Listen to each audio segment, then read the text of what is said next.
6 is your station. Correct. But I understand you were working out on 102s during Correct. Harvey. Can you tell me what transpired there? Sure. Fire department, obviously, we were trying to plan for the event. And our shift, we work 2-day shifts. So we're on 24 hours, we're off 24, we're back on 24, and then our days off. We have a tour of days off. So the first day, which was the Friday, which the storm was still approaching, our shift worked here at Station 6. And through our guidelines and our preparations, all of my regular crew here at the station, our district, had planned to prepared to be here at the station. We didn't think we were going to have relief the next morning, so we had all of our uniforms and food, and we were preparing to be down here, and we had prepared our homes because we knew the storm was coming. The next morning when we woke up, we were told we were relieved we could go home. So we made our way home. The storm was still approaching the Houston area. It was out in the Gulf, and so we knew that sometime Sunday it was going to be in our area. And so when most of us got up at 2, 3 in the morning to try and come on into work, and that's what I did. I got up early to try and make my way down here. I came up 59 into downtown, and I could only get to about Tidwell, 59 and Tidwell. And so I had to turn around at that point and head back. Again, through our guidelines, our preparations, we try and get to the closest station. I couldn't get off at the freeway at that point because all of the feeder roads had flooded. And so the best, from my opinion, the best thing I could do was probably heading back to Kingwood, and I made it to 102s.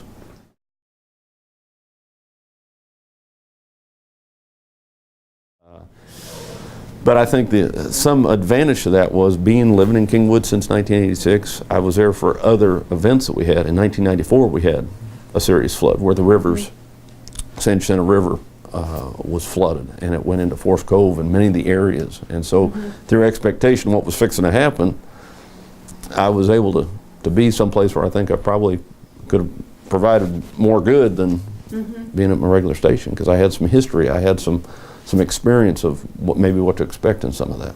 Right. So that was going to be one of my questions, whether or not you were there in '94. So when that was when the storm was approaching and you were there or planning to go to be at 102s, were you thinking it could be a flood like '94? Yes. Were you thinking it could be worse? I wasn't thinking worse, because at the time our information we were getting from OEM, the Office of Emergency Management, and the news coverage was that at some point they started using the terms catastrophic flooding, and all the records and type.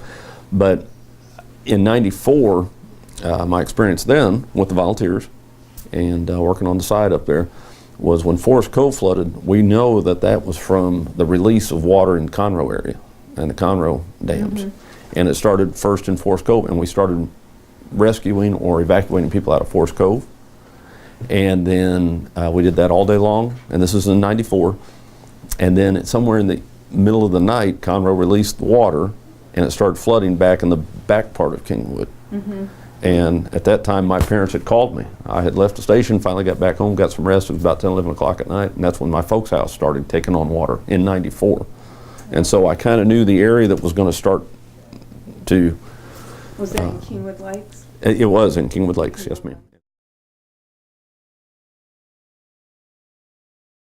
And so I helped Kelly with the operations. He was the overall area commander. And from that point, we just started getting calls from every type of resource.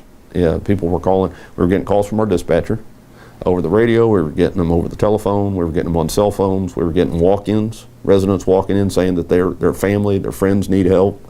HPD, Houston Police Department, was walking in. They were getting calls, and they were bringing them to us. And I was getting calls on my cell phone, my own personal cell phone, from my friends and family, calling, "Ed, we need help." And that was a tough one. That's something you normally don't. And so trying to keep all of that in order and prioritize. And you've got to think also, Houston Fire Department, we service 900 to 1,000 calls on a daily basis. And those regular incidents don't stop when a major event like this occurs. They just add to. And so to try and prioritize those calls, who is in the most need at that point.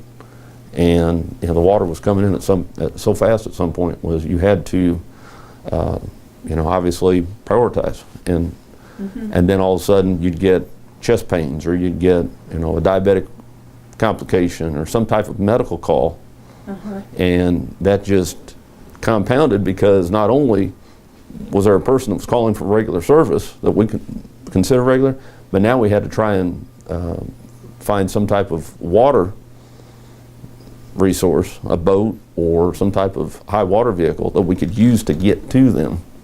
And so that priority took over because it wasn't just a water evacuation, somebody in their home that they couldn't get out. It was somebody that had an actual medical problem. They were calling for help. And so it created a very broad situation that we had to try and overcome.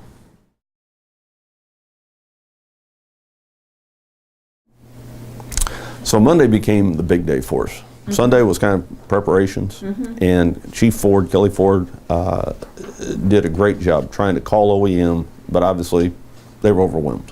And they were trying to get a hold of county resources, state resources, federal resources, FEMA, try and get extra help in here.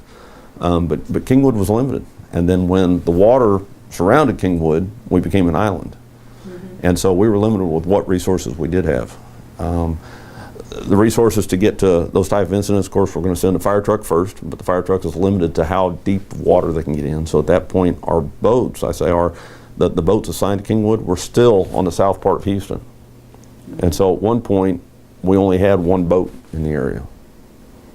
And so depending on the depth of the water, we also called for high water vehicles. High water vehicles would be something like a dump truck from Public Works, or they call them 6x6 military style large vehicles.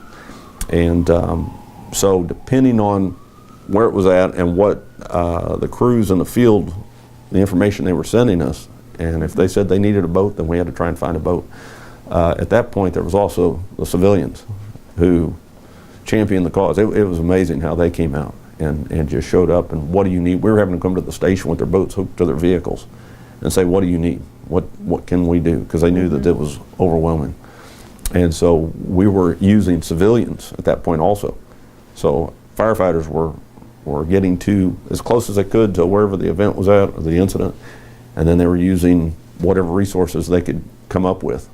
And if there was somebody there that said, I have a boat right here, then they would launch it in the water and they'd take off and they'd go get them. And so the civilians played a tremendous part in the rescue and evacuations.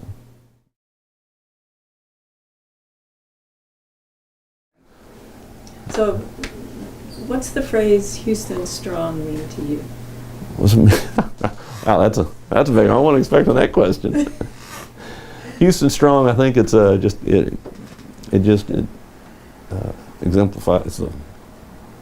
We may be on one knee, but we're not out. Houston's always going to get up, and we're going to do whatever needs to get through it, and we're going to do it together. One team, one fight. We use the term here, one team, one fight.